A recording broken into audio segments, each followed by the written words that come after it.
नमस्कार, कैसे हैं? मेरे ख्याल से अच्छे होंगे। अपनी पढ़ाई लिखाई खूब अच्छे से आप कर रहे होंगे। आप हेल्थ एजुकेशन ऑफिसर बनना चाहते हैं। डेट एग्जाम की डिक्लेयर है और आपके मन में एक सवाल यह है, क्या अभी तक नहीं पढ़ा है तो क्या तैयारी अब भी की जा सकती है? क्योंकि सिलेबस में एक बड़ा हिस्सा नया जोड़ा गया है और ये नए जोड़े गए पाठ्यक्रम को लेकर सबके मन में शंकाएं हैं, चिंताएं हैं। जीएस का भी कंप्लीट पाठ्यक्रम, संपूर्ण पाठ्यक्रम इसमें है, जो कि आपसे पीसीएस में, आरओ में पूछा जाता है। और कुछ चीजें और जोड़ दी गई हैं, जैसे कम्युनिटी मेडिसिन जोड़ी गई है। ऐसे ही कुछ बातें इकोनॉमी में अलग से जोड़ी गई हैं, कुछ बातें पॉलिटी में अलग से जोड़ी गई हैं। तो क्या अभी भी समय है, या जो पहले से तैयारी कर रहे हैं और जो अब तैयारी करेंगे उनमें क्या अंतर होगा? अब क्या कवर नहीं किया जा सकता, या कवर किया जाए तो कैसे किया जाए? आप लोगों के मैसेज, आप लोगों के जो यूट्यूब पर आप लोग पूछते हैं, लाइव क्लासेस में पूछते हैं, उस पर ये वीडियो बनाया जा रहा है। मैं हूं ओम पांडे, आपका गाइड, आपका दोस्त। चलिए कुछ बातें करते हैं। इसके पाठ्यक्रम को जब आप देखते हैं तो उसमें एक अजीब सा आपको एक असंबद्ध पाठ्यक्रम नजर आता है।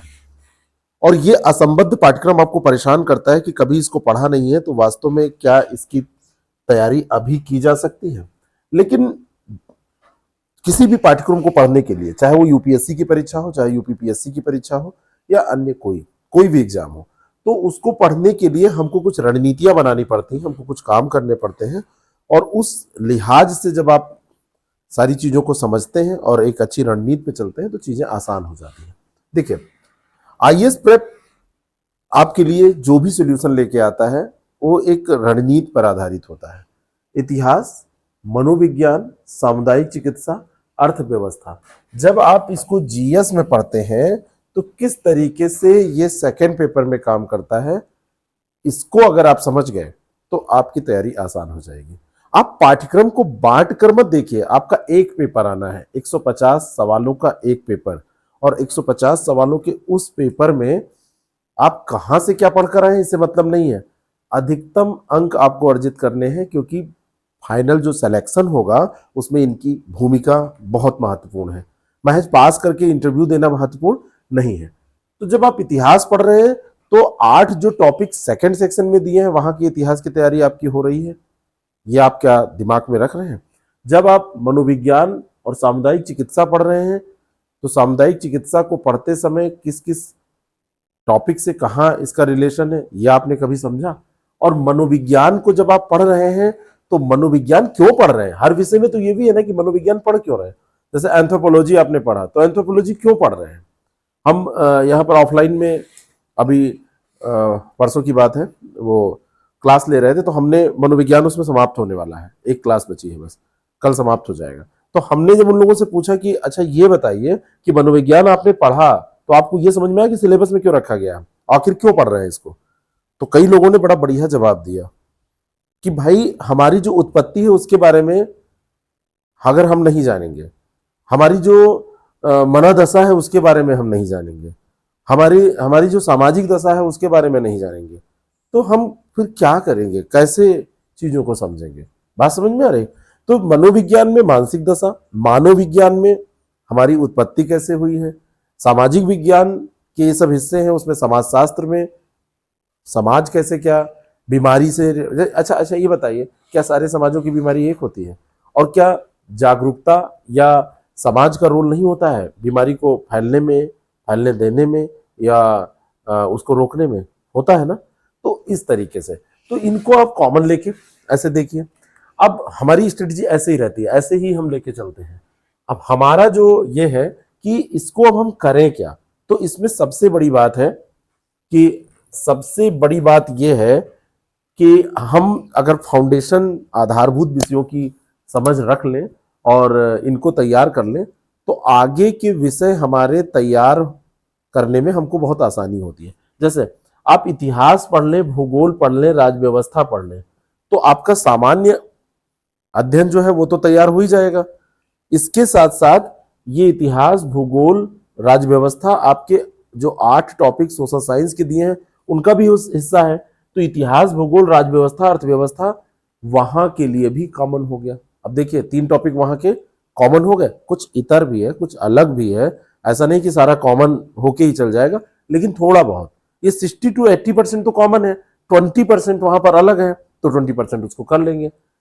अब समाजशास्त्र, मनोविज्ञान, मानव विज्ञान, स्वास्थ्य नीतियां, ये सब ऐसे विषय हैं जहां पर आप अगर मेहनत करते हैं तो आपका स्कोर बढ़ेगा।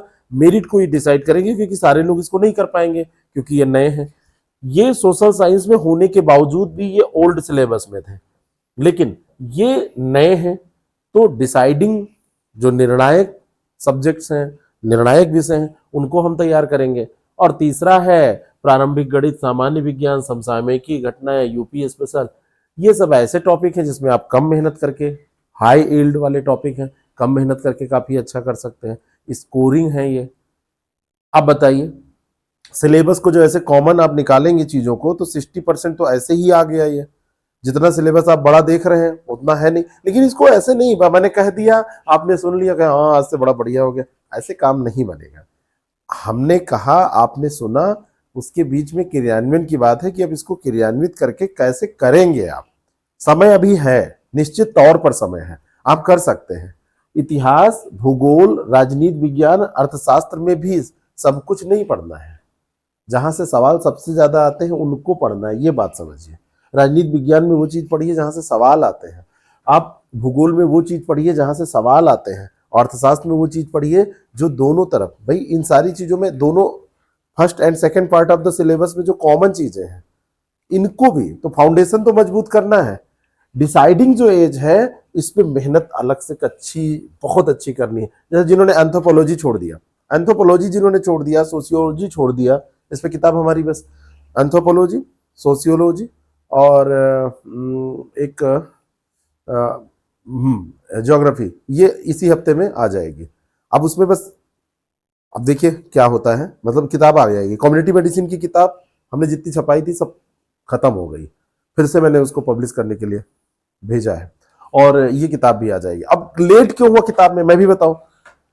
ये जैसे हमने किताब पहले उसको लिखा, उसको सारा कुछ हम लोगों ने तैयार किया। जब हम क्लास ले रहे थे तो हमको पता चला कि भाई हमने केवल किताब लिख के तो छोड़ नहीं दिया। हम जब क्लास ले रहे थे एंथ्रोपोलॉजी की, जब हम मानव विज्ञान पढ़ा रहे हैं, तो हमको लग रहा है कि इस किताब में अभी कुछ चीजें और ऐड होनी चाहिए, क्योंकि जब आप ऑफलाइन क्लास लेते हैं, 10-50 लोग आपके आगे बैठे हैं, तो आपको उनके प्रश्नों का जवाब देना होता है, और उनको समझाने में जो चीजें किताब में नहीं है वो हमको समझ में आई कि किताब में ये चीज होनी चाहिए, क्योंकि जो केवल किताब पढ़ रहा है तो कैसे, तो उनको हम अपडेट कर रहे थे, इसीलिए लेट हो गया, और कोई कारण नहीं था। और जब वो लेट होगा तो दोनों मीडियम में लेट हो जाएगा। तो आप लोग बहुत परेशान न होइए कि अरे नोट्स नहीं मिल रहा है, किताब नहीं। पहली मर्तबा है, पढ़िए तो ठोस पढ़िए, कम खाओ अच्छा खाओ, तो स्वस्थ रहोगे आप। तो ये, अब मनोविज्ञान आपने नहीं पढ़ा, सामाजिक मनोविज्ञान, मनोवृत्ति निर्माण, तनाव, स्वास्थ्य, व्यवहार परिवर्तन, ये सब तो आप पढ़ लेंगे तो आपकी तैयारी भी करने का तरीका बदल जाएगा, है ना। और स्वास्थ्य नीतियां, अब ये सब जितनी भी बातें अभी तक हमने की, इसमें सारे कॉम्पिटिटर एक लेवल पे हैं। इसमें कितने दिन से तैयारी कर रहे हैं इसका कोई महत्व नहीं है, इसमें सारे नए पुराने सब एक लेवल पर हैं, ठीक है। और जो स्कोरिंग सब्जेक्ट है, जहां पर आप अच्छा स्कोर कर सकते हैं, ये हमारे सब ऐप पर आपको पढ़ाया जा रहा है। यूपी स्पेशल है, करंट अफेयर है, कृषि है ना, प्रारंभिक गणित है, इन सबको आप तैयार करके अपने स्कोर को और इंक्रीज कर सकते हैं। तो ये सब कॉमन सिलेबस, वैसे तो देखिए 60% वैसे ही हो गया सिलेबस। अगर जीएस और सोशल साइंस को मिक्सअप कर दें आप, और उसके बाद में अगर तरीके से पढ़ेंगे तो वो और आसानी होगी उसमें। तो अभी तो टाइम है ना, अभी तो आसानी से तैयारी किया जा सकता है। लेकिन अब ये भटकने का टाइम नहीं है कि आप कुछ भी भटके इधर उधर पढ़ते रहे, ऐसा टाइम नहीं है। भारत में जो पब्लिक हेल्थ है उसको भूगोल से, राजव्यवस्था से, अर्थव्यवस्था से, समाजशास्त्र से जब आप जोड़ के पढ़ते हैं एक साथ, तो दोनों सेक्शन आपके तैयार होते हैं। फर्स्ट सेक्शन में भी समाज पर, वहां पर सोसाइटी को रख दिया है पाठ्यक्रम में। अब जब वो सोसाइटी को रखा है पाठ्यक्रम में तो सवाल तो पूछेगा ना। और जीएस जो लोग कह रहे हैं कि केवल 45 क्वेश्चन आएगा, कम्युनिटी मेडिसिन भी है उसमें, सेकंड पेपर में जो दिया है वो तो आधा आधा का मामला हो जाएगा। पढ़ना दोनों है। बात समझ में आ रही है। मैं किसी भी स्थिति से आपको ये नहीं रखूंगा कि अरे नहीं, अरे करो ऐसे बस हो जाएगा, जीएस कौन पढ़ता है, ऐसा नहीं, ऐसा नहीं होगा, ठीक है। और इन सारी चीजों को आप थोड़ा सा अभी से पढ़ना चालू करिए। हमारी पत्रिका ये करंट अफेयर की आई है, ये आप लोग ले सकते हैं, और इसका पीडीएफ हमने ग्रुप पे उपलब्ध करा दिया है ना। तो हमारे टेलीग्राम चैनल को फॉलो कर लीजिए, वहां पे मिलती रहेगी पतली से 15 पेज में आप महीने भर का पूरा करंट अफेयर तैयार हो जाए, ठीक है। और जैसे अब आप जैसे प्राचीन भारत का इतिहास, मध्यकालीन भारत का इतिहास पढ़ रहे हैं, यूपी की 200 क्लास कर रहे हैं, ये सब नहीं, क्यूआईक्यू देख लीजिए, कृषि, पर्यावरण और इन सारी चीजों पर बस ठोस ठोस चीजें पढ़िए। और समसामयिक की घटनाएं, प्रारंभिक गणित, यूपी स्पेशल, इनको बढ़िया आराम से अभी से पढ़ना चालू कर दीजिए, तो काफी अच्छी तैयारी हो जाएगी, है ना। पारंपरिक तौर पर लोग कहते हैं इसको उठाओ किताब लास्ट तक पढ़ा लो, ये नहीं, कीवर्ड्स ढूंढो, पीवाईक्यू ढूंढो। अब दिक्कत ये है सोशल साइंस में पीवाईक्यू नहीं है, तो सोशल साइंस में पीवाईक्यू नहीं तो दिक्कत हो रही है। तो इसके लिए हम है ना, हम लोग क्या कर रहे हैं, हम लोग क्वेश्चन बना रहे हैं ना। और फिर टेस्ट सबसे ज्यादा जरूरी है, टेस्ट नहीं करेंगे दिक्कत हो जाएगी। टेस्ट आप करिए, सेक्शनल टेस्ट करिए, फुल लेंथ टेस्ट करिए, तो ये सबसे ज्यादा इंपॉर्टेंट है। और आप बार बार रिवाइज करते रहिए, सबसे ज्यादा जरूरी ये है। तो ये चीजें आप अपने आप कर सकते हैं, तो आप करिए। पाठ्यक्रम को हमने डिकोड कर दिया है, मॉक टेस्ट भी आपका लगातार कराया है, रेगुलर आने लगेगा वो। और भी कोर टॉपिक को चुनिए, पीवाईक्यू जीएस के आपके पास है वो देखिए, बाकी हम लोग सोशल साइंस का देंगे ही आपको, ठीक है। तो इन सारी चीजों को बढ़िया से करिए, इसमें इन लोगों ने लिख दिया है, ठीक है। खुद को ऐसे सर पढ़ते हुए कहते हुए अजीब लगता है, मैं ओम हूं तो बस उतने ही ठीक है ना। महीने का ओम सर का ये है, मैं खुद को कैसे सर कहूँ यार, ठीक है। मतलब ये अब लिख गया, किसी को मैंने तैयार करने कहा था, उन्होंने तैयार कर दिया इसको, तो इस तरीके से। तो अभी मतलब आपको कॉमन सब्जेक्ट चुनने की सबसे ज्यादा जरूरी है, पहला यही तरीका है। और अगर आपने कॉमन सब्जेक्ट चुन लिए तो सिलेबस का बोझ आपका कम हो जाएगा। तो आप काहे परेशान हो रहे हैं, ये सब काम हम लोगों पे छोड़िए। आप जो काम दूसरे करते हैं, मार्केट करता है, अब आप सोचे सुबह टूथपेस्ट आपको करना है, तो क्या नहीं, अब हम पूरा मटेरियल लाएंगे फिर बनाएंगे, फिर आपका नहीं, अब कपड़ा पहनना है तो आप पहले कपास लेके आएंगे फिर करेंगे, ऐसा नहीं है ना। आलू हम पहले बोएंगे उसके बाद में खोद के खाएंगे, ऐसा नहीं ना। आपको जो काम हम लोग कर रहे हैं उसको आप ना करिए। बहुत सारे लोग होते हैं तो अपना खुद ही नोट्स बनाने लगते हैं, ये ऐसा करने लगते हैं, साल वो बीत जाता है, दिक्कत हो जाती है, कई पंचवर्षीय योजनाएं निकल जाती हैं, ठीक है। तो आईएएस प्रेप आपके साथ है, आपका हमेशा के लिए साथी। और अगर आपको गाइडेंस चाहिए तो आप हमारे साथ जुड़कर तैयारी कर सकते हैं। अपने माइंडसेट को आप बदलिए, और जो संसाधन है, संसाधनों को सीमित करिए, मेहनत को बढ़ाइए। संसाधन से सिलेक्शन होता तो बहुत संसाधन संपन्न लोग समाज पर पड़े हुए हैं, और ऐसा कोई नहीं है कि ना वो आईएएस वही बन जाएंगे, ऐसा भी नहीं है कि उनके अलावा कोई सेलेक्ट नहीं होगा क्योंकि उनके पास संसाधन है। तो आप हमारे साथ जुड़ के तैयारी कर सकते हैं, चाहे वो जीएस पर भी फोकस करना जरूरी है। कई लोग नजरअंदाज कर रहे हैं जीएस को, मिलेगा एग्जामिनेशन हॉल में तो कहेगा और भाई तुम हमको बहुत नजरअंदाज कर रहे थे, अब बताओ, अब हम नहीं सुनेंगे तुम्हारे, तुम आंसर ए बताओगे तो हम कहेंगे डी भी हो सकता है, दिक्कत होगी ना। तो आप सोशल साइंस की भी तैयारी कर सकते हैं, जीएस की भी कर सकते हैं, टेस्ट भी स्टार्ट होने वाले हैं। और ये ऐप है हमारा द सक्सेस प्रेप ऐप, इस पर आप जाइए, डेमो देखिए, कोई दिक्कत हो तो कॉल मैसेज कर लीजिए। Thank you so much.